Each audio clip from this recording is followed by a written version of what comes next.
मंच पर बैठे अतिथिगण और यहाँ इस सभा में जुड़े सभी भाई बहनों को मैं बहुत बहुत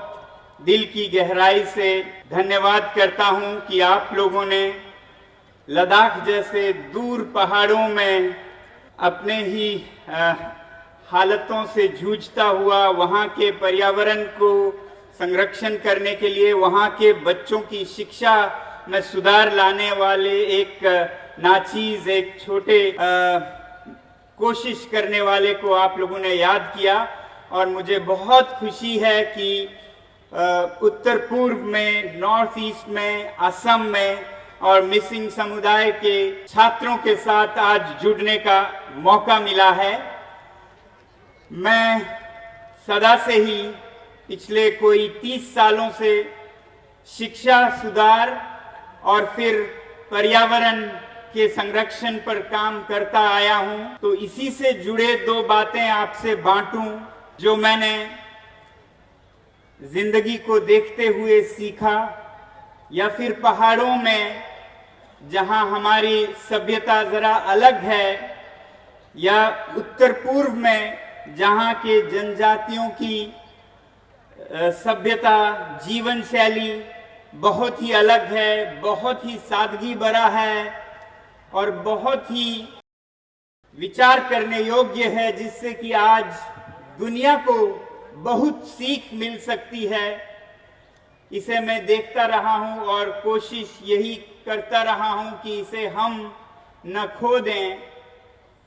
ताकि ये हमारे अपने लिए नहीं बल्कि देश के लिए, दुनिया के लिए जिंदा रहे। क्योंकि आज के युग में जब चारों तरफ बर्बादी दिख रहा है पृथ्वी का, पर्यावरण का, तो जरूरत हमें बड़े बड़े शहरों से, वहाँ की सभ्यता से सीखने से भी ज्यादा बड़े बड़े शहरों के लोगों को इन पर्वतों, जंगलों में जो सादा जीवन जीने वाले जनजाति रहते हैं प्रकृति के साथ बहुत ही संतुलन में, उनसे सीखने की जरूरत है। बदलने की जरूरत बड़े शहरों को है, ना कि हमारे दूर के जंगल पर्वतों में रहने जनजातीय लोगों को। जब शिक्षा की बात चली तो मुझे बहुत खुशी होती है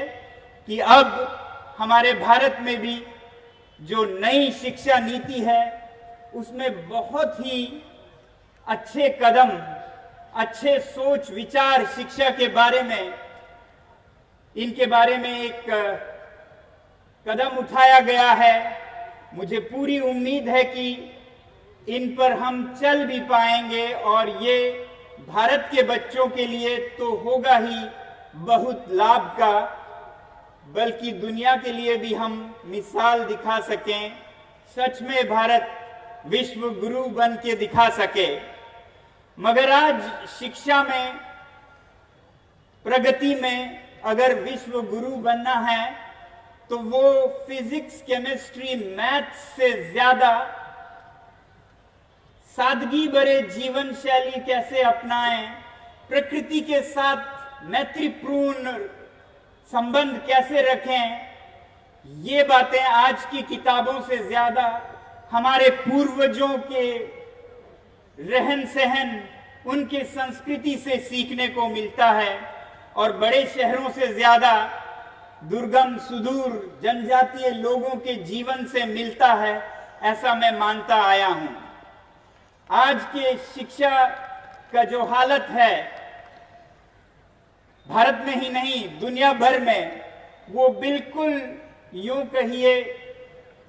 लेन देन की शिक्षा बन गई है, रोजी रोटी की शिक्षा बन गई है, पैसे कमाने की शिक्षा बन गई है, जबकि शिक्षा बहुत ऊंचे मूल्यों पर आधारित था भारत में। तो आज का शिक्षा एक लेन देन का न रखकर हमें भारत को और दुनिया को दिखाना होगा कि शिक्षा से जब हम अपने बच्चों को उचित शिक्षा से बड़ा करें तो वो सिर्फ फिजिक्स, केमिस्ट्री, मैथ्स में उत्तीर्ण ना हो, बल्कि एक खुश इंसान जो अपने आप में थोड़े में ही खुश हो सके, ना कि अपनी खुशी के लिए पूरे प्रकृति का विनाश करे, ऐसे इंसानों को तैयार करना आज शिक्षा का मकसद होने की जरूरत है। आपने देखा होगा जो आज की शिक्षा है स्कूलों में, जो सिर्फ कुछ विषयों पर और कुछ परीक्षाओं में कितने अंक मिलते हैं, कौन सी पोजीशन आती है, इस प्रतिद्वंदी जो हमारे कंपटीशन की शिक्षा है, जो कि सिर्फ हमारे दिमाग और सिर तक ही रह जाती है। आपने देखा होगा ये जो भी आजकल हम सीखते हैं ये सिर्फ इंसानी दिमाग तक ही सीमित है, महदूद है। Head alone, chemistry, physics, math, ये सब हमारे हेड तक ही है। और जो पश्चिम से हमने शिक्षा की सीख सीखी है उसमें कहा भी ये जाता है कि शिक्षा, education is about reading, writing and arithmetic. ये रीडिंग, ये राइटिंग, ये अरिथमेटिक, ये सब दिमागी कसरत है, ये जीवन की गहराइयों से जुड़ी नहीं है, बल्कि हम भटक गए। लंदन और न्यूयॉर्क का नकल करते हुए हम भी ये सोचने लग गए कि शिक्षा सिर्फ रीडिंग, राइटिंग और अरिथमेटिक है, जबकि भारत में शिक्षा का महत्व तो बहुत गहराई से समझा जाता था। और भारत में भी आज अगर जिंदा है ये सोच, तो वो दिल्ली, मुंबई, कलकत्ता में नहीं, बल्कि यहाँ असम के मिसिंग समुदाय में, वहाँ लद्दाख में, इन जनजातीय लोगों में शिक्षा का मेरे विचार से संपूर्ण जो स्वरूप है वो आज भी जिंदा है। क्योंकि हम इसे 3 R's नहीं, हम ये कहते हैं लद्दाख में कि शिक्षा 3 H's होने चाहिए। 3 H's यानी कि सिर्फ हेड नहीं, सिर्फ physics, chemistry, marks, exam, competition, degrees और फिर लाइवलीहुड, रोजी रोटी, इतना ही नहीं, शिक्षा हमें तैयार करे जीवन जीने को, और वो भी सबके साथ संतुलन में, वो अपने पड़ोसियों के साथ संतुलन में, हार्मोनी में, वो सिर्फ मानव के साथ नहीं बल्कि सारे प्राणियों के साथ, पशु पक्षियों के साथ, जंगल, जल, जमीन, सबके साथ एक संतुलन में जीवन जिए। इसके लिए एक H, ये जो हेड का जो शिक्षा आज हमें दी जा रही है वो काफी नहीं है। इसमें हमें हैंड्स, हाथों की शिक्षा, स्किल्ड हैंड्स, जिसे मैं एक तरफ दिमाग की शिक्षा, दिमाग की तालीम सिर्फ काफी नहीं है, दिमाग व दस्त यानी कि हाथ, जैसे दस्तकारी कहते हैं, हाथों की शिक्षा, कुछ करने की कला, तरह तरह की चीजें, बचने की, अगर कोई तूफान आए, बाढ़ आए तो उसमें से जिंदा बचने की शिक्षा, ये हमारे दूर सुदूर प्रांतों के जनजातियों में ज्यादा है। स्किल्ड ऑफ द हैंड्स, आप अपने हाथों से कुछ भी बना पाते हैं, मुश्किल पड़े तो किसी भी हालत में जी लेते हैं। ये शिक्षा अब खत्म होती जा रही है बड़े शहरों में, दुनिया में। मैं आपको एक मिसाल बताऊं, अमेरिका को बहुत बहुत प्रगतिशील, बहुत ही शिक्षित माना जाता है। मैं नहीं मानता, क्योंकि उनकी शिक्षा दिमाग तक महदूद है, सीमित है। मैं पिछले साल अमेरिका में एक जगह पे था, वर्मोंट में। वहां जब मैं पहुंचा तो वहां बहुत बड़ा तूफान आया हुआ था और सारी उनकी प्रगति दरी की दरी रह गई थी। बिजली गुल बंद थे, मशीनें नहीं चल रहे थे, पानी नहीं चल रहा था, और वो अपने आप को एक तरह का हैंडीकैप्ड महसूस कर रहे थे, क्योंकि उनके हाथ उस काबिल नहीं थे कि वो खुद अपना गुजारा खुद कर सके। और ऐसी शिक्षा किस काम की जो मुश्किल में लोगों को बचना ना सिखाए, सर्वाइवल ना सिखाए, जो कि आज आपके यहाँ के जनजातीय ज्ञान में बहुत ही कूट कूट के भरा है। हमारे पहाड़ों में, यहाँ के जंगलों में भारत की जो जनजातीय सभ्यता है, संस्कृति है, उसमें ये शिक्षा हर बच्चे में कूट कूट कर भरा जाता है, अगर उसे हम लुप्त ना होने दें। इस साल फिर बहुत बड़े तूफान आए अमेरिका में और कितने ही लोग मर गए क्योंकि उनके पास मुश्किल समय में बचने की कला नहीं थी। तो उनका मैथ्स, उनका फिजिक्स, उनका आर्टिफिशियल इंटेलिजेंस सब धरे के धरे रह गए। शायद हमारे यहाँ के लोग होते तो बड़े ही शान से बच के निकलते, मगर उनकी यहाँ बहुत हानि हुई। तो आज हाथों के हुनर की जरूरत है और मुझे खुशी है कि इस पर जोर देता है हमारी ये नई शिक्षा नीति। तो ये बदलाव हम में लाने की जरूरत है, जहां एक तरफ हमारे हर बच्चे को दुनिया के बराबर, आगे नहीं तो बराबर होने की जरूरत है, physics, chemistry, maths, management, political science, इन सब में। दूसरी तरफ हमें जो पूर्वजों से कला, हुनर, हाथों का, दस्त का, वो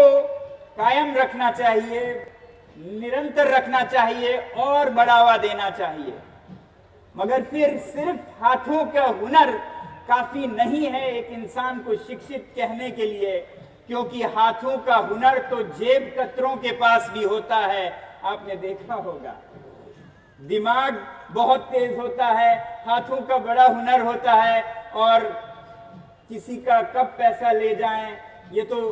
लुटेरों के पास, चोरों के पास भी होता है। मगर जो एक इंसान को अच्छा इंसान बनाता है वो है दिल, heart, kindness of the heart, जो मैं 3 H कह रहा था, हेड, हैंड्स एंड हार्ट। तो हमारा दिल भी उतना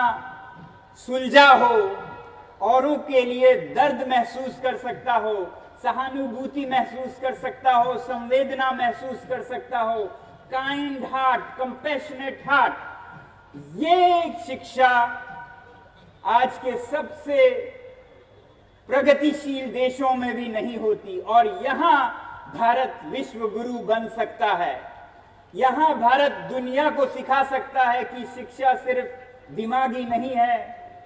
सिर्फ हाथों का हुनर भी नहीं है, बल्कि एक संवेदनशील हृदय, ये जरूरी है। और ये भारत की एक परंपरा रही है, जहाँ योग, विपश्यना ऐसे विद्या पनपे हैं, जहाँ यहाँ असम के जनजातीय लोग या फिर मध्य भारत के जनजातीय लोग जो पुराने मूल्यों पर अपने जीवन को आधारित कर जीते हैं, थोड़े में खुश रहते हैं, अपनी खुशी के लिए सबका विनाश नहीं करते, इनसे सीखने की जरूरत है। लद्दाख से सीखने की जरूरत है, असम से सीखने की जरूरत है, खासकर ऐसे सभ्यताओं से जो अभी मुख्य धारा में नहीं जुड़ी हैं। मैं घबराता हूं कभी कभी जब कहते हैं आपको मुख्य धारा से जुड़ाने की जरूरत है। मैं तो सोचता हूं कि मुख्य धारा को हमसे जुड़ाने की जरूरत है, ताकि वो भी एक संवेदनशील हृदय से पृथ्वी को देखें, पर्यावरण को देखें और जीव जंतुओं का ख्याल रख सकें, ना कि सिर्फ मनुष्य की प्रगति के लिए, मनुष्य के लालच के लिए, मैं कहूंगा उसके अपने कामनाओं को पूरा करने के लिए पूरे पृथ्वी को आज एक बहुत ही खतरनाक मोड़ पर लेके हम आए हैं।